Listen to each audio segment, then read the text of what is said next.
Hey, guys. Altovise here, your voice manager, with another episode of the #SpeakEasy Podcast.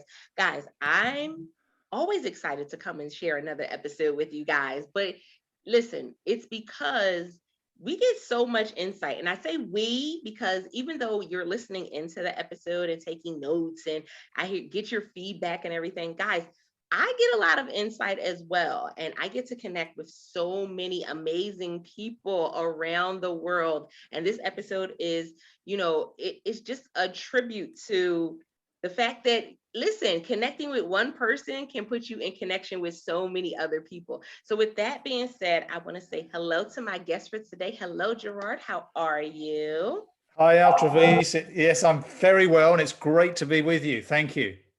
My pleasure, my pleasure.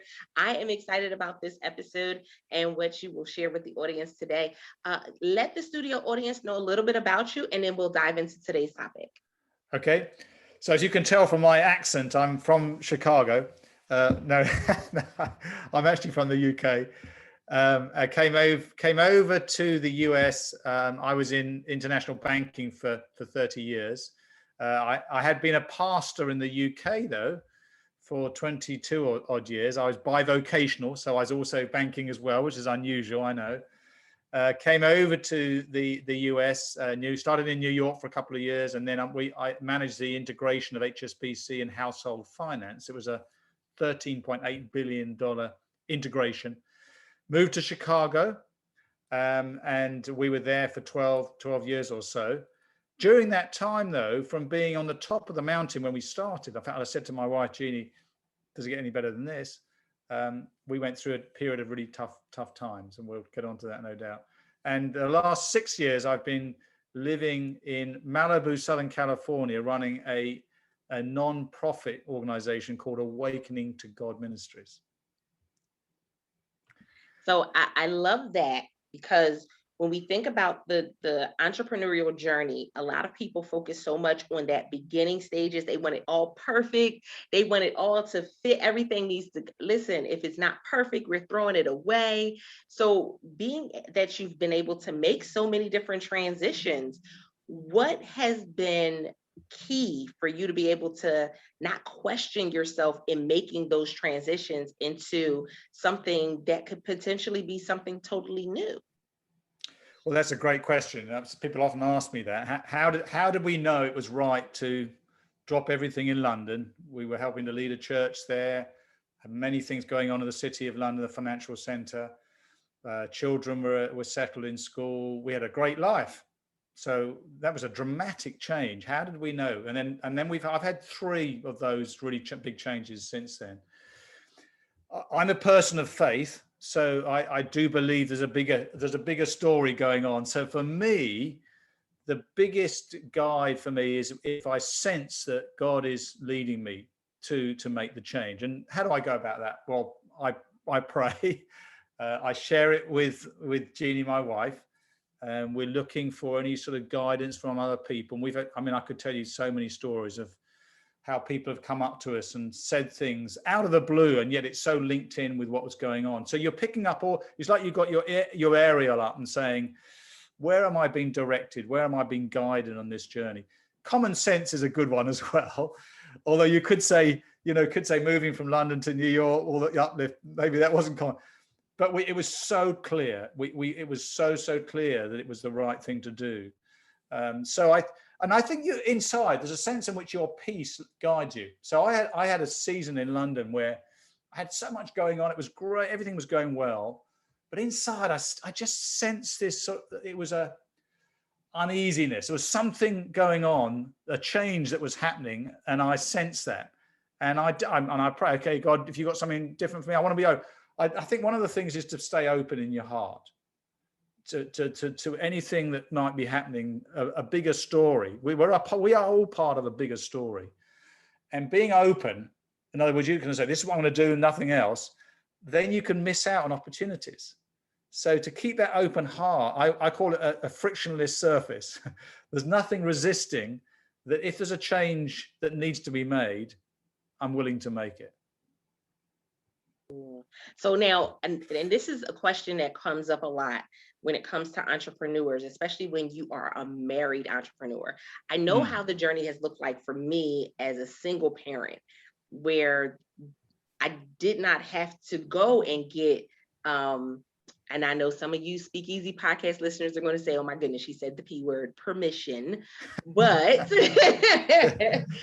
but there is an extra added element to business when you have that other person that you have to tap into and say, okay, this is what I'm getting. Is it the same thing that you're getting? Yeah. So has it always been pretty much like, okay, she's gotten a download, you've gotten a download, and when you come together, it's kind of like, okay, this fits? Or has it been those moments where you're like, this is Tetris trying to put it all together? Yeah, exactly. I mean, this is the great advantage that we're not going through life on our own, and even if you don't have a spouse, then I strongly recommend that you have 2 or 3 trusted people that are journeying with you, that you can share things with, that that they're for you, they love you, they care about you, they've got different experiences in life, because we all have blind spots. As brilliant as I'm sure all your audience are, we all have blind spots. I know I do, many blind spots. I'm a guy who knows where I'm going 100%, everything else. That can be a weakness. Those strengths can be a weakness as well, because you miss things. I mean, going back to that time when we shifted from London to New York, I was the last guy who got it. I shared it with Jeannie. She shared it she talked it over with the children, and we talked it over with several trusted. It was a major move. I wanted to get it right, and everyone. I said to Jeannie, I said, I think they want to get rid of me because they're all saying, yeah, we think this is good. You need to go. And I wasn't seeing it at that stage. I really wasn't. I wasn't sure I wanted to go. So the last thing was my mum. So I was out and I came downstairs and Jeannie said, well, I said, Jeannie, I think I'm still going to say no. I think I'm going to say no to this opportunity. And she said, well, your mum rang last night and she had a word. And what I mean by that, she's felt something that God had given her for me. And it was the story of when Eliezer goes to get Rebecca for Isaac, and Rebecca didn't tarry. And I was on a knife edge. I could have said yes, could have said no. And I said, oh, this is my mum. She's not going to say something that she wanted me to stay in the UK. So I said, okay. And that was a tipping point. So I think, again, it's wise. It's so wise to get other people's views and inputs, because we get things wrong, and we all want to get it right. And so we don't want to be proud. Humility is being dependent. So it's being willing to say, okay, this is what I'm feeling. What do you feel? And then between you can get it right. And I know with Jeannie, if we're not together on something, it's best not to go forward. I love that you said that, the blind spots, because a lot of times, it's so funny. We try to predict the blind spots, but we can't. No, we can't. And there's so many moving parts in our world. There's so many things going on today, but even more so tomorrow. We don't know what tomorrow looks like. That's why being a person of faith is a great advantage, because I believe there's a God who does know what's going on down the road. Everything might look great today, but you don't know what's going on next week or next month. You don't know how the market's going to change. You don't know how your competitors are going to change. So it's a moving picture and moving story all the time. That's why you're just looking for the right path through the whole time, being wise. Get your aerial up. For me, it's a spiritual area, but get your common sense up, get your input in, because everyone wants to make the right decisions, and that takes a lot of input. I mean, a wise decision is based on good information. The better the information, the better the outcome. So you want to get as much information as you can, and then try and put it together before saying, okay, this is the way forward. Now you've kind of transitioned into some companies that are some pretty big loads to carry. I know that, for women, we're like, okay, we kind of get into being able to juggle things and kind of maneuver things. But I know for men, sometimes that's not always the same way out. When you have something so heavy as a business that, and you talked about the money that, was going throughout the business. You talked about this big move and these big transitions.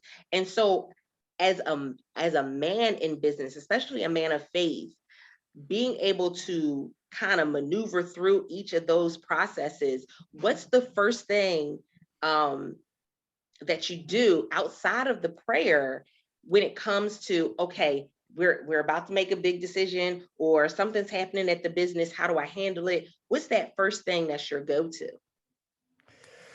Well, I want to get advice. I mean, honestly, I want to get advice because again, it's the multitude of inputs gives you the right output. And so I would ask, you have a sit down, you talk about the issue. You need to understand whatever you're dealing with. What is it? You want to define what your challenge is, because if you don't know what your challenge is, you're going to make a wrong decision from the get-go. Determine what is it you want to do. What is your goal? What are you aiming at? And make sure you got that crystal clear in your mind. You know your path. You know where you want to get to. And then you can start gathering all the things that, okay, what do I need to understand to get to where I want to go? What are the inputs? Obviously, there's finances, there's timing, there's competitors, there's outside regulations. There's all these different things that come into play. You want to gather as many of that information as you can.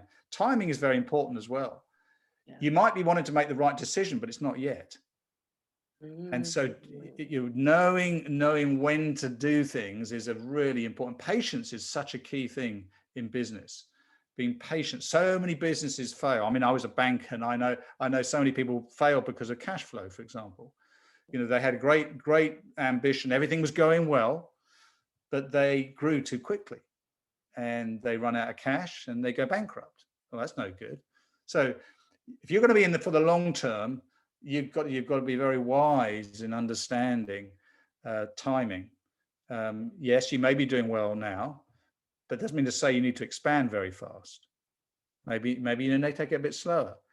Maybe you'd be a bit wiser in who you take on. That's another reason people go wrong. They take the wrong people on.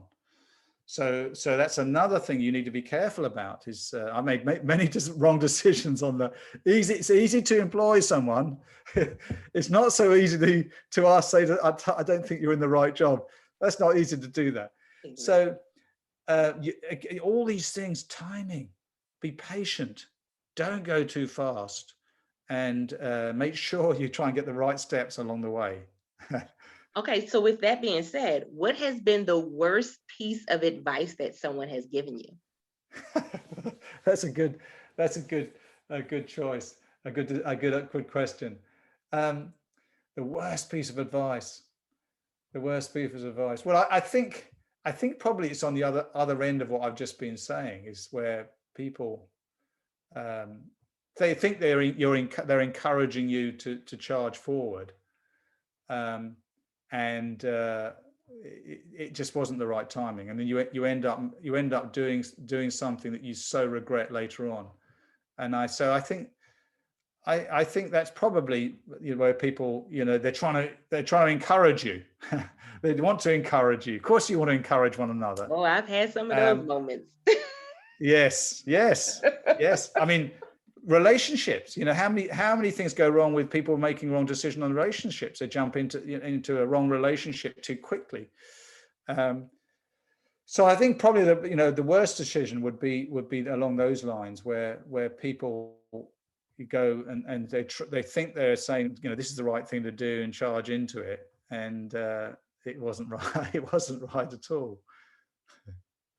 I love it. Okay, so SpeakEasy Podcast listeners, there's a reason why I asked that question, because a lot of times when we think about success, we're like, oh my goodness, yes, because we always get this great advice. But then sometimes, guys, we don't always get the great advice. And that's kind of one of those blind spots. Yes. That we wish we could see early on. Yes. And it's the advice that pushed you in the wrong direction, or the advice that pushed you over the edge and you didn't have a parachute. So I thank you so much for sharing that, because so many people are not very transparent about that. You talk about, oh, and I got great advice from this person, or I read this book and I got, guidance into this. And you're just like, but what about the moments when it wasn't the best? What about those times? No, that's right. And you make a great point there, because you talk about success. And that's one of the things I think that it's very wise to get it right in your own mind up front. What is success? Is success having lots of money?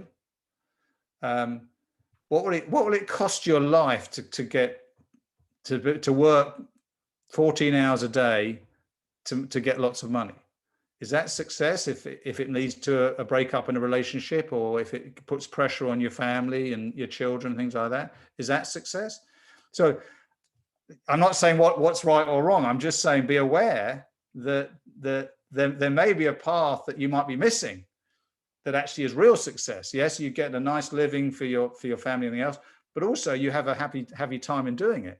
The journey's been fun. Are you having fun in what you're doing? And I've been around for many years, and having quality of life, you can't beat that. You can't beat love and joy and peace and patience. That's to me, that is real success. If you've got those things in life, you've got life. And I've met so many people. I know millionaires, I know billionaires, and some of the richest people financially are actually the ones who are the saddest. So be clear on what you define as success, and I think that will help you to make good decisions in your business. Oof, that was such a perfect way to round out this interview. I absolutely love it. I know for me, I've had to kind of redefine what success looked like for me. Yeah.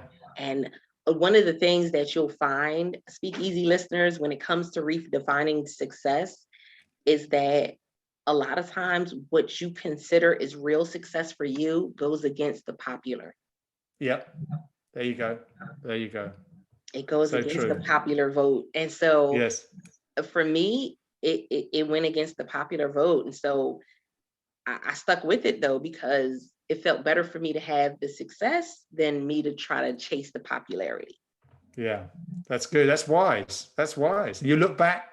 I mean, the classic saying, no one on their deathbed says, I wish I'd spent more time in the office, or I wish I had spent more time in my business. Yeah, I wish I was in another meeting. No. Yes, no. No, that's right.